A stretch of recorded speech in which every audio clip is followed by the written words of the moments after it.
Alô? Matheus, Antônio, entraram. Tá me ouvindo, Matheus?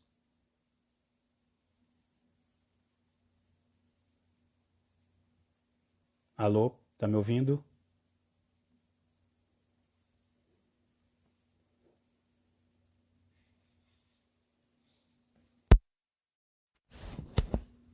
Alô? Vocês estão me ouvindo?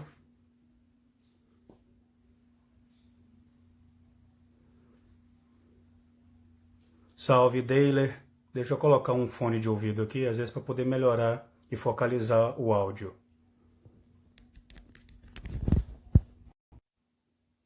Vocês estão me ouvindo bem agora?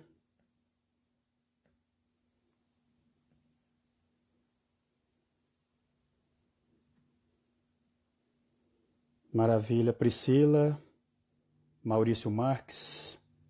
Melhorou a imagem agora, Maurício?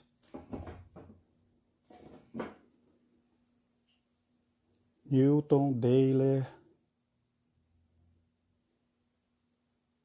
Luiz Guilherme Borba, Pablo Tavares, 19h31, Camila Fagundes, seja bem-vinda, Rômulo Delmondes.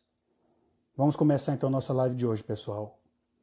Vamos começar com um pequeno atraso de 1 minuto, mas vamos compensar o tempo e vamos iniciar com Luchale, seja bem-vindo, José Ronaldo, Roberto Bessa. Vamos começar a nossa live de hoje então. Vamos debater, vou tentar fazê-la em 2 momentos. Começar debatendo a parte relacionada ao salário mínimo profissional dos profissionais registrados no CREA, no sistema Confea-CREA, e depois vamos fazer uma análise de cenário político. É uma questão que envolve o interesse de todos nós, cidadãos brasileiros. Silvio Oliveira, lá de Campinas, São Paulo, mestrando pela Unicamp, seja bem-vindo, meu ilustre. Vamos começar aqui analisando uma seguinte situação.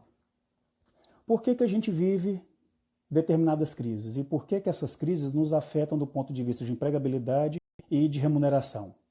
Denis Paulo de Oliveira Azevedo, meu amigo, meu irmão, quase aniversariante do mês de abril. E a gente tem que chegar a alguns números para a gente poder ter a real noção do que acontece na economia. E mais ainda, para nós formarmos uma opinião que ela é muito clara em qualquer ramo da atividade humana. Em qualquer ramo, independente de que seja engenharia, que seja medicina, que seja farmácia, indústria petroquímica, indústria farmacêutica, porque nós temos representantes da indústria farmacêutica aqui nessa live, quer seja na construção civil, quer seja no comércio, na prestação de serviços, é o viés político. Carlos Pereira, agrônomo, seja bem-vindo. Nós temos que ter muito claro nas nossas mentes que a economia depende da política e o desempenho do nosso exercício profissional depende da economia. Então, necessariamente, nós temos uma dependência direta e inequívoca da política. A ausência de uma política econômica bem definida para um país representa desemprego, representa estagnação econômica, representa subdesenvolvimento e, mais ainda, representa retrocesso. Por que eu estou dizendo isso aqui para vocês? Saiu recentemente, se eu não estou enganado, no dia de hoje, dados do IBGE indicando que nós tivemos um pequeno incremento no número de empregados em relação ao trimestre dezembro, janeiro, fevereiro de 2019. Isso quer dizer o quê? Se nós pegarmos o intervalo de dezembro de 2018, janeiro e fevereiro de 2019 e compararmos com o mesmo período agora, de dezembro de 19, janeiro e fevereiro de 20, nós tivemos um pequeno incremento nos postos de trabalho, mas mesmo assim não foi suficiente para poder reverter o alto índice de pessoas, de cidadãos brasileiros que estão desempregados.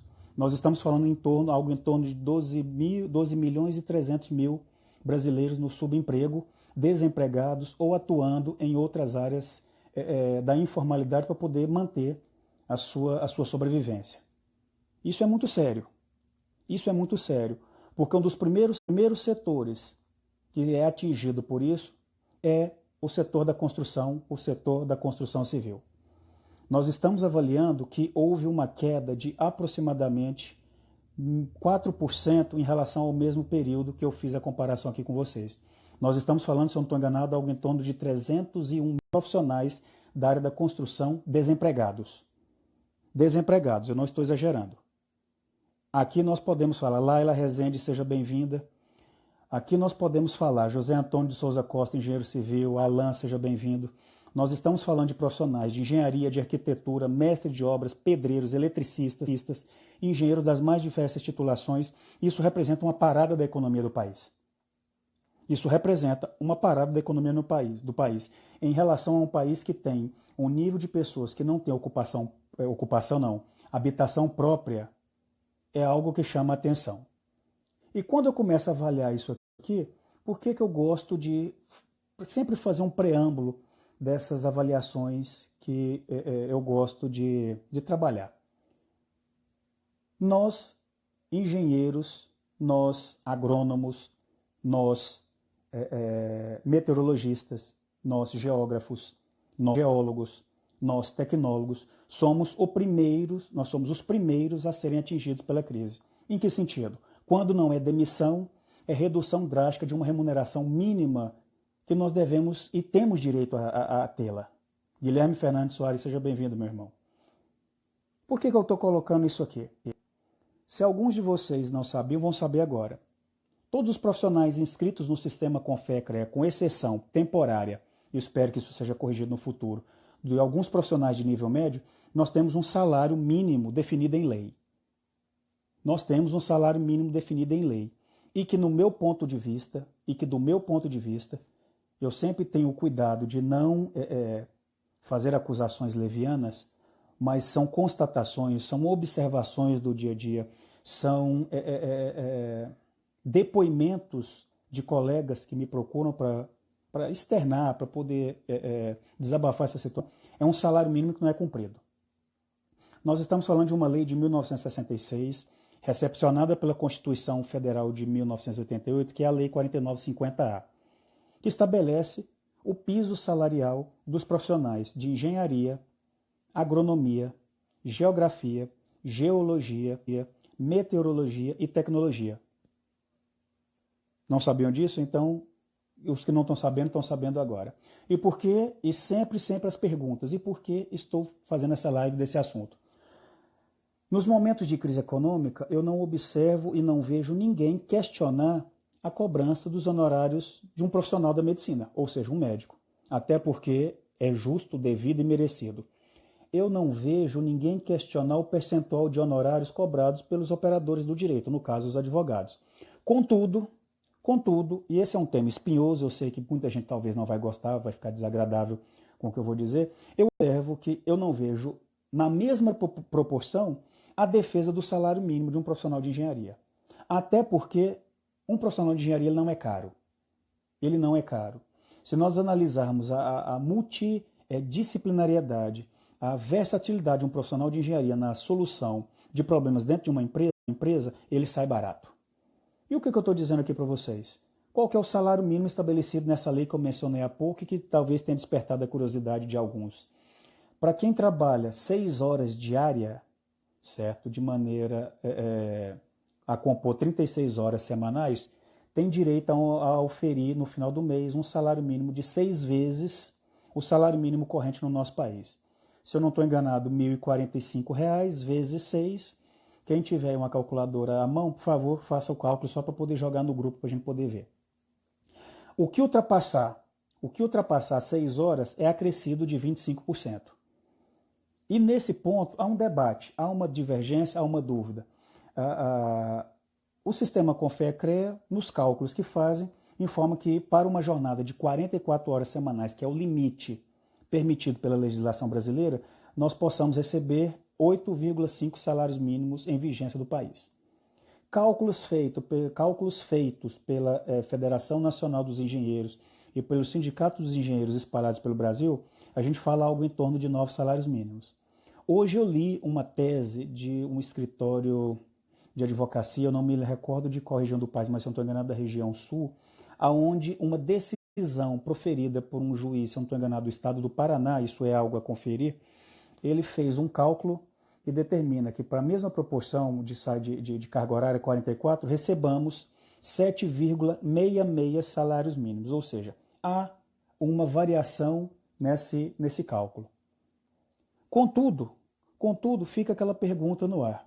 Quem é responsável por fiscalizar e garantir que nós, profissionais de engenharia inscritos no sistema CONFEA-CREA, que é o sistema do Conselho Federal de Engenharia e Agronomia e os Conselhos Regionais de Engenharia e Agronomia, tenhamos a segurança ou tenhamos a tranquilidade de saber que esse salário mínimo será cumprido?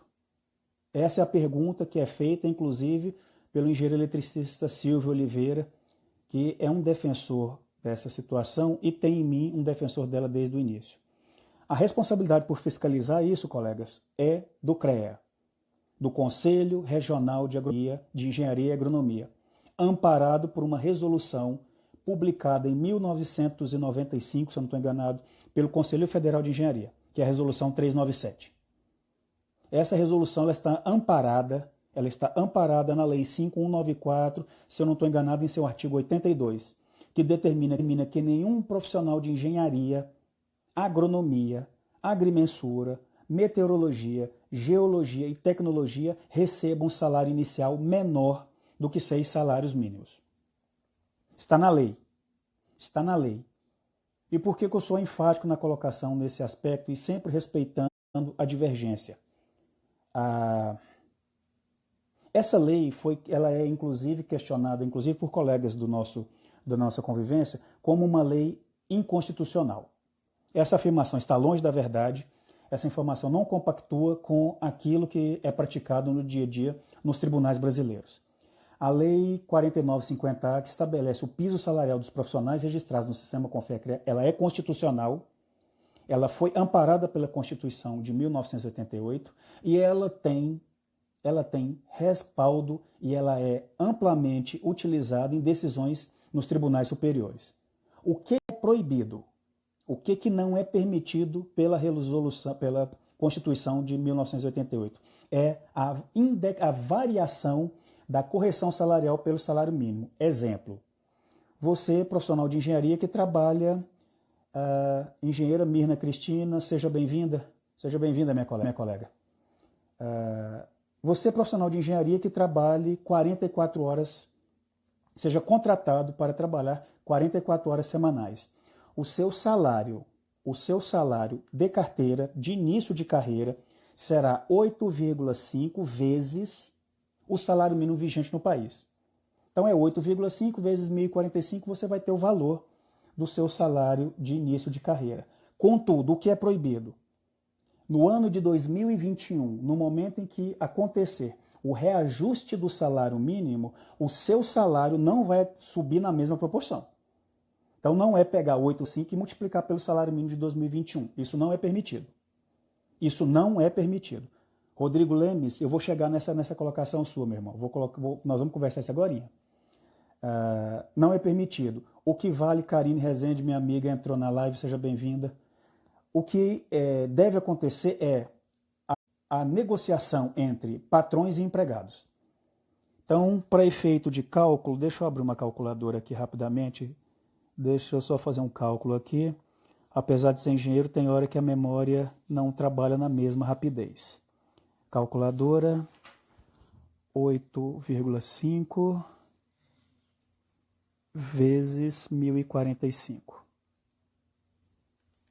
8,5 vezes 1.045. Então, nós estamos falando agora, em 2020, de um salário mínimo de R$ 8.882,50. Passou para 2021, o seu salário de contratação deste ano será reajustado naquilo que for decidido em convenção coletiva entre sindicato da categoria e empresa. Isso já está pacificado. Qualquer profissional ou qualquer outra pessoa que disser para você que o salário mínimo profissional da categoria é inconstitucional, você pode dizer para ele que ele está falando algo que ele não conhece ou que ele está propagando uma informação que é falsa, certo? Eu já tive o cuidado de ler decisões dos ministros do Supremo Tribunal Federal relacionadas a essa matéria e todos foram categóricos em fazer essa defesa.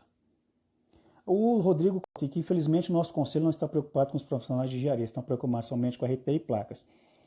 Não tem algo nisso? Rodrigo, você chegou num ponto interessante, outro ponto de pesquisa que eu fiz.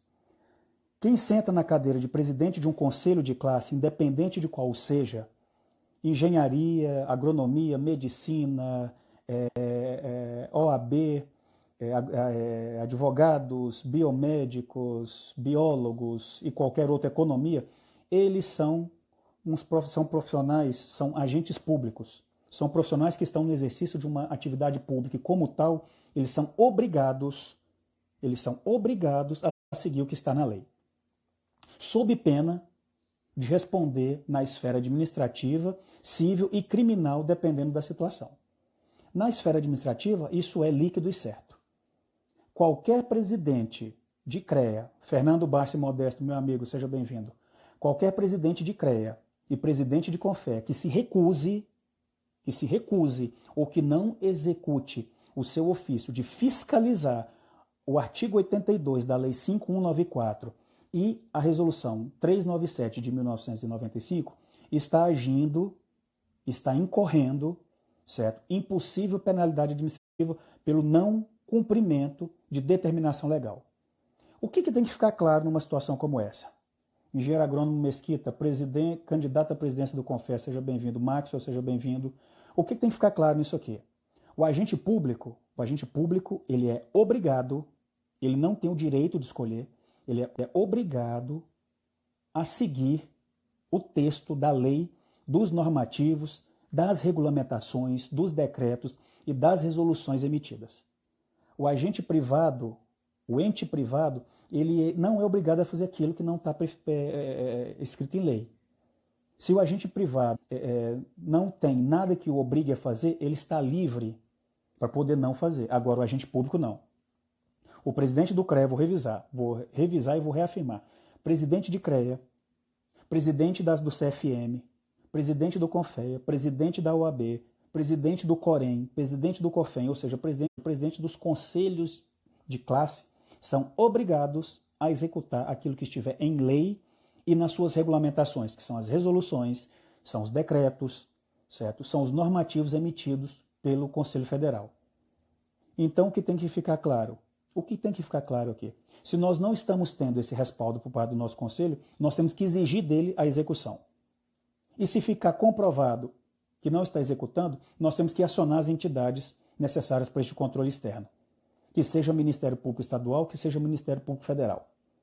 A desculpa que se tem de que não tem estrutura para fiscalizar, nós não podemos parar a estrutura de um conselho para poder fiscalizar isso, ela, na minha opinião, e ela é a minha opinião, e eu faço uso dela de uma maneira muito tranquila, porque o artigo 220 da Constituição Federal me permite isso, e não fazendo acusações,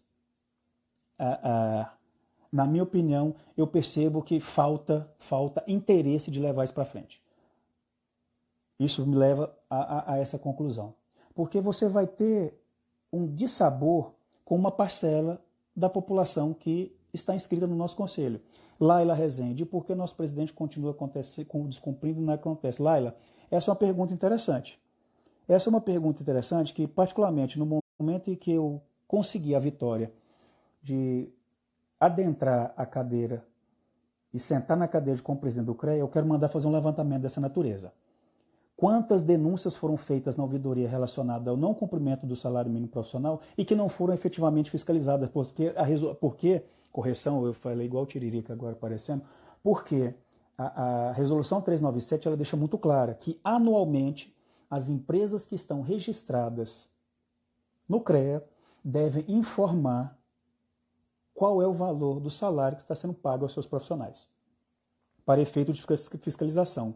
E o não cumprimento por parte dessas empresas ensejará em notificação e autuação. Essa autuação nós estamos falando de multa pecuniária. Nós estamos falando daquilo que dói no bolso das empresas. Já escutei outros argumentos que algumas empresas não permitem que os fiscais do CREA adentrem a empresa para poder fazer essa fiscalização. Um argumento que, particularmente para mim, enquanto eu estava atuando como conselheiro dentro do plenário do CREA e atualmente estou licenciado por causa da questão eleitoral, é um argumento que eu me contrapus de maneira muito firme. Muito firme. Josinei, a sua pergunta está aqui, eu vou te responder se que é possível, tá bom, meu ilustre? Me impus de maneira muito firme. Fiscalização não é algo agradável para quem a recebe. Isso é muito claro. Todos nós já sofremos fiscalização em algum tipo de momento, quer seja fiscalização de trânsito, quer seja fiscalização de exercício profissional, quer seja fiscalização de INSS, ou de Receita Federal, ou da Receita Estadual. Não é agradável ser fiscalizado, mas é uma necessidade. É uma necessidade de um Estado democrático de direito que defenda o interesse da sociedade, que defenda o interesse dos profissionais que estão inscritos no sistema, certo? Que as fiscalizações aconteçam. Que se faça cumprir o que está no texto legal. Porque das duas, uma. E olha que eu não defendo uma dessas alternativas que eu vou propor para vocês. A fiscalização tem que ser feita e eu sou defensor dela. Se tem alguém que não quer fazê-la e questiona a legitimidade, que se propõe a revogação da lei e da resolução, até o momento eu não vi ninguém com coragem para fazer isso. Sabe por quê? Porque no momento que você lutar, que você propor a revogação de uma lei que defende interesses de nós profissionais do sistema, você está trabalhando contra ele. Você está trabalhando contra os profissionais do sistema. Já pararam para pensar nisso? Vamos avaliar isso de maneira muito clara? Nós temos que tentar encontrar um ponto de equilíbrio entre o interesse dos profissionais que são assalariados, que precisam sim ter um ganha-pão definido. Lá no início da live eu falei, vamos tentar mexer nos honorários dos profissionais de saúde. Vamos tentar mexer no valor percentual dos honorários dos profissionais do direito. Quem tentar fazer isso está criando uma guerra do tamanho do nosso país. Só que, no entanto, se eu não estou enganado, foi o ano passado, surge um deputado federal desconhecido, e eu falo isso com todo respeito à sua excelência, que talvez vá assistir essa live, propondo a revogação da lei que garante o nosso piso. Não vi uma manifestação de viva voz firme em defesa da profissão de engenharia. Vi notas. Nota todo mundo escreve. Nota todo mundo assina.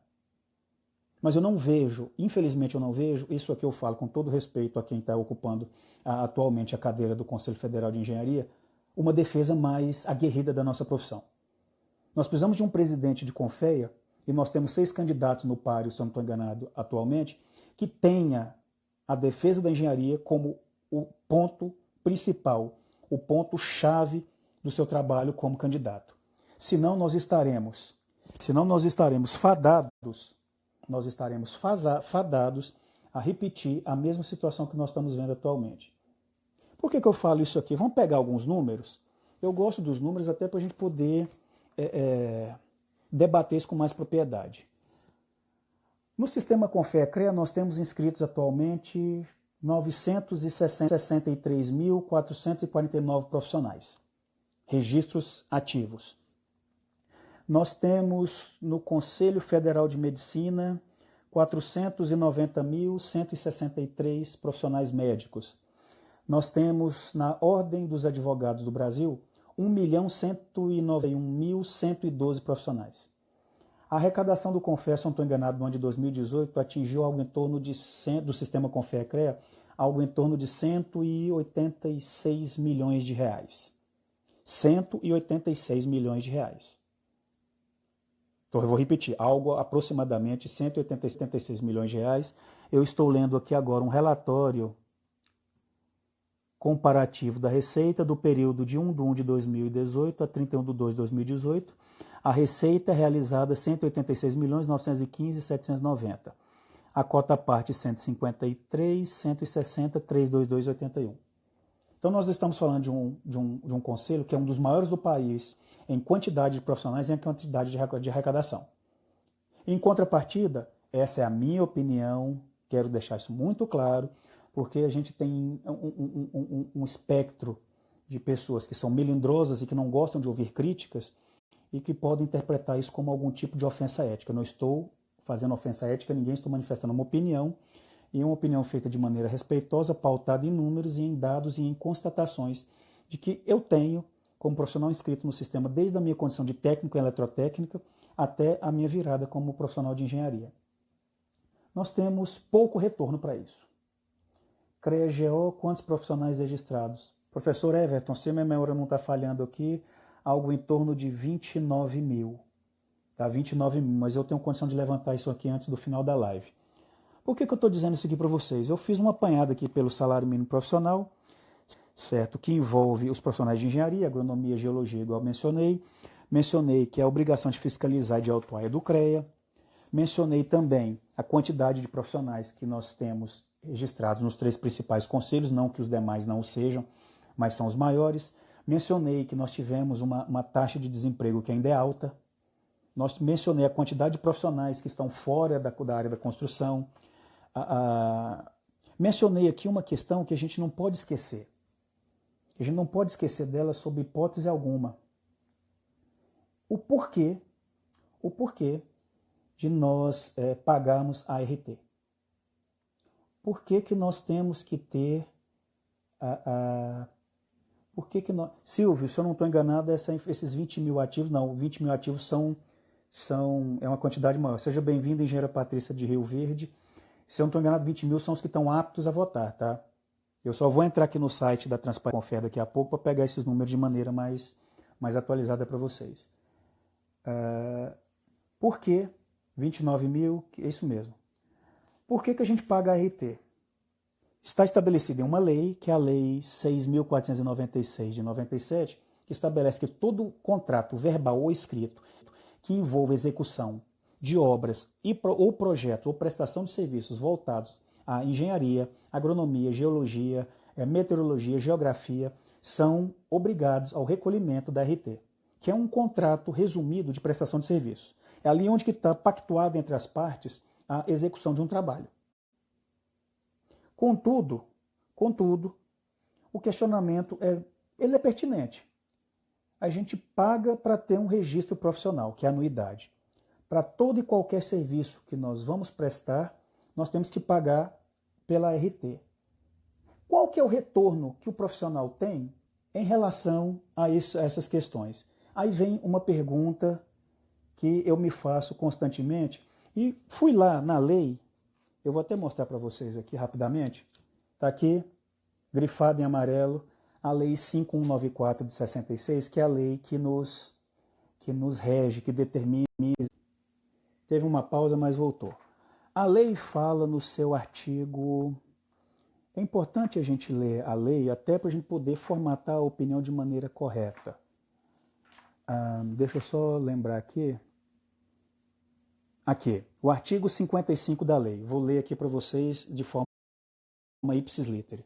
Os profissionais habilitados na forma estabelecida nesta lei só poderão exercer a profissão após o registro no Conselho Regional. Vou ler novamente. Nós só poderemos exercer a nossa profissão após o registro no Conselho Profissional. E vou mais longe. Os profissionais, no artigo 63, os profissionais e pessoas jurídicas registrados de conformidade com o que preceitua a presente lei são obrigados ao pagamento de uma anuidade ao Conselho Regional. E mais ainda, nós somos obrigados ao pagamento, certo, da RT. Por que eu estou querendo chegar nisso aqui? Lá, a pergunta interessante que já me foi feita em relação à questão PJ. Isso é um assunto que a gente tem que estudar com profundidade. Mas eu vou tentar buscar aqui uma análise em relação ao que você propôs. Outro ponto que é interessante da lei, eu quero fazer algumas leituras dela, não vou me ater muito para não ficar cansativo, são artigo 27. São atribuições do Conselho Federal, CONFEA. Baixar e fazer publicar as resoluções previstas para regulamentação e execução da presente lei. Seguindo um pouco à frente, são atribuições dos conselhos regionais. Cumprir e fazer cumprir a presente lei, as resoluções baixadas pelo Conselho Federal, bem como expedir atos para que isso julguem necessários. Queria saber a respeito do livro de será obrigatório, ainda tendo que cumprir todas as etapas, serviços. Maurício Leal, eu vou analisar isso aqui, eu tenho uma proposta voltada para esse assunto. Eu vou tentar responder essas perguntas, mas a live de hoje está focada um pouco na parte do salário mínimo profissional. Eu tenho uma proposta voltada para o livro de ordem, tá, Maurício? Se eu não responder hoje, numa das próximas lives eu responderei para você, combinado? E por que eu estou dizendo isso aqui? Nós somos obrigados a nos registrarmos no sistema CONFEA-CREA, nós somos obrigados a pagar pelo registro, nós somos obrigados a pagar a ART, nós somos obrigados a seguir uma série de resoluções e normativas expedidas pelo sistema, mas eu encontro, em contrapartida, pessoas que dizem que não são obrigadas, ou que a lei que estabelece o nosso piso salarial, ela é uma lei irreal, ela é uma lei inconstitucional e uma lei que não deve ser seguida. Mas, Rafael, a minha opinião é que quanto maior é o piso salarial do engenheiro, maior é o número de desempregados na área. Sem contar que numa situação de crise, muitas vezes... Mas, Rafael, eu já escutei esse argumento no passado, meu ilustre, e eu discordo dele. Eu respeito a sua opinião, obviamente, e é bom ter essa opinião polêmica, a gente até para poder debater, tá? A engenharia vive em crise. Então, se nós formos analisar que toda vez que tiver crise nós tivemos que abaixar o nosso salário, é melhor então que a gente comece a trabalhar pelo salário mínimo. Eu sei que a resposta que eu estou colocando aqui não é grosseira, não estou te afrontando, mas a engenharia vive em crise. A engenharia vive em crise.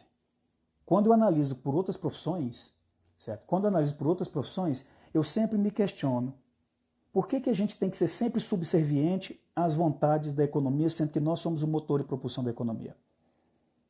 Pagando abaixo do piso em outras funções. Olha, essa questão ela é bastante interessante. Você está sendo bem provocativo do bom sentido da palavra. O que eu observo muito e o que aconteceu numa empresa que eu trabalhei por 13 anos? Uma tentativa muito inteligente de utilizar nomes. Não te contrata como engenheiro, mas te contrata como analista, como supervisor técnico, como coordenador técnico, como supervisor de serviços técnicos, ou seja, se utilizam os nomes variados das mais diferentes nomenclaturas. Só que chega num dado momento que no direito tem uma máxima que é muito interessante. Não importa o nome, o que importa é a forma. Se você foi contratado para executar serviços de engenharia, se a empresa que te contratou está exigindo que você tenha registro ativo no seu conselho de classe, você está executando uma função de engenharia amparada pela Lei 4950A e é obrigado a receber a remuneração, pactuada em lei. Maurício Marques, não, nós estamos também alinhados. Eu sempre avalio o seguinte, nós estamos numa economia de mercado, mas nós não podemos nos submeter à exploração do mercado. Se a gente for sempre analisar que nós somos profissionais caros, que 8,5 salários para 44 horas semanais é muito alto para uma empresa, então nós temos que começar a trabalhar na seguinte situação. Nós podemos responder nós podemos ter responsabilidade técnica por até 3 empresas e mais uma quarta se nós formos sócios dela. Exatamente, é isso. Há uma resolução do CONFER que estabelece isso. E quanto a piso de concursos públicos, Rodrigo, a questão é muito clara. Um conselho de classe que é atuante, um conselho de classe que tem presença nessas questões relacionadas à categoria, ele é ouvido e ele é respeitado.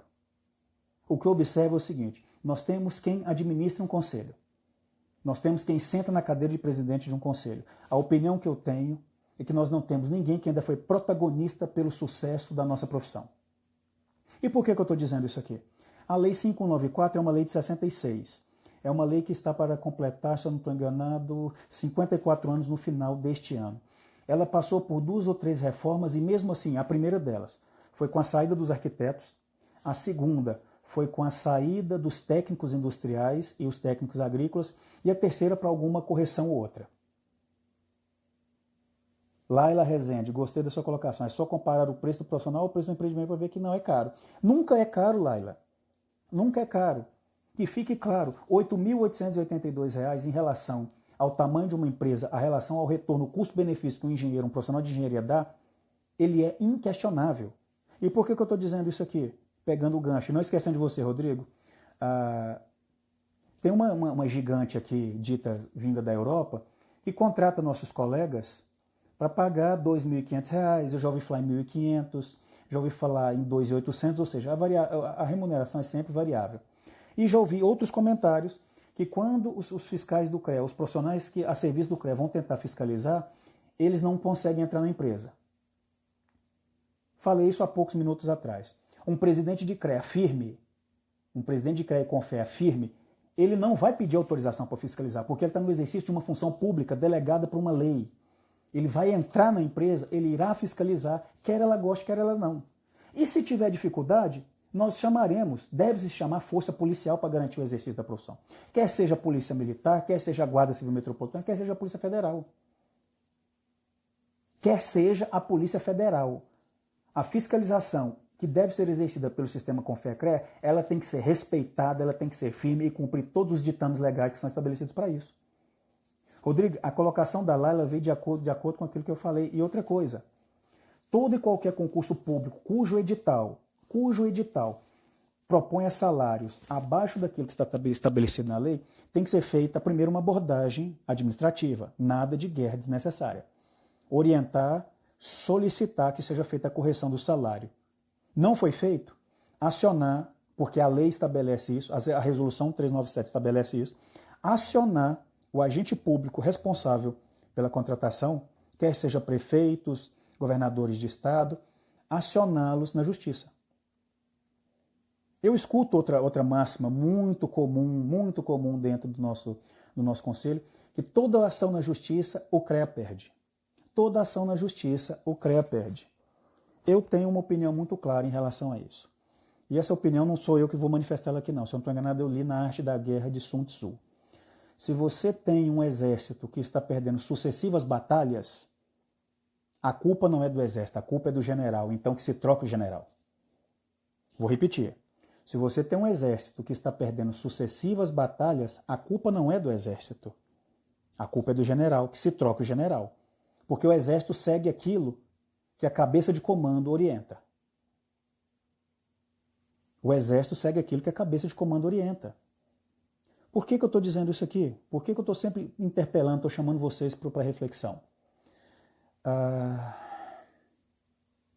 É ruim dizer dessa forma, mas nós temos a responsabilidade de mudar isso agora em 2020. Nós temos a responsabilidade e a satisfação de mudar isso agora em 2020, de acordo com a lei, o piso deve ser fixado de acordo com a função ou a relação de emprego. Bem colocado, Denis, veio em encontro daquilo que eu falei. Não importa o nome, importa a forma. O que não importa o nome, importa a forma. E se 8,5 salários, 6 salários é muito para uma empresa ou para uma pequena empresa contratar um profissional de engenharia, que o contrate como RT dela por uma carga horária proporcional. Não tem problema nenhum. Não tem problema nenhum. Estamos sem generar no Brasil todo. Essa que é a verdade. Maurício, eu vou ficar calado, porque essa manifestação sua ela casa com algumas coisas que eu penso. O que a gente precisa entender? Que nós não somos caros. Caro é o desemprego. E a pergunta acima sobre a CAT, eu tenho uma proposta sobre a CAT, Josinei, volta ela para mim, por favor. Volta a pergunta para mim só para eu poder reavivar, porque ela ficou lá em cima. Eu estou debatendo aqui a questão de salário mínimo profissional e tem uma live que eu quero fazer ela voltada para a CAT também. Mas eu vou tentar dar uma pincelada nela para você, para não ficar vazio, mas eu vou aprofundar nela numa live específica, combinado? Por que eu estou analisando isso aqui? Eu anotei alguns outros números, deixa eu localizá-los aqui. O que é caro para nós profissionais de engenharia é o desemprego. É a ausência de políticas claras de economia que desenvolvam a infraestrutura do país. Isso é que é caro. E o presidente do Conselho Federal de Engenharia, Danilo Vieira, seja bem-vindo. Para mim, na minha concepção, na minha opinião, até porque está escrito, se eu não estou enganado, lá no regimento interno do CONFER, é obrigação do CONFER proporcionar os meios necessários para o exercício da profissão. Isso não passa só por fiscalização ou por arrecadação. Isso é muito maior, isso é uma atividade que envolve presença parlamentar, envolve protagonismo político, envolve presença dentro de todas as instâncias do Executivo e do Legislativo que envolva a nossa profissão. Sentar numa cadeira e dizer que é presidente de um Conselho Federal, qualquer que seja a modalidade de classe, na minha concepção, é pouco. É pouco. Eu peguei alguns dados hoje no portal da transparência da Câmara dos Deputados e gostaria de expor alguns números aqui para você, só para a gente ter uma noção, para ver se realmente nós somos caros.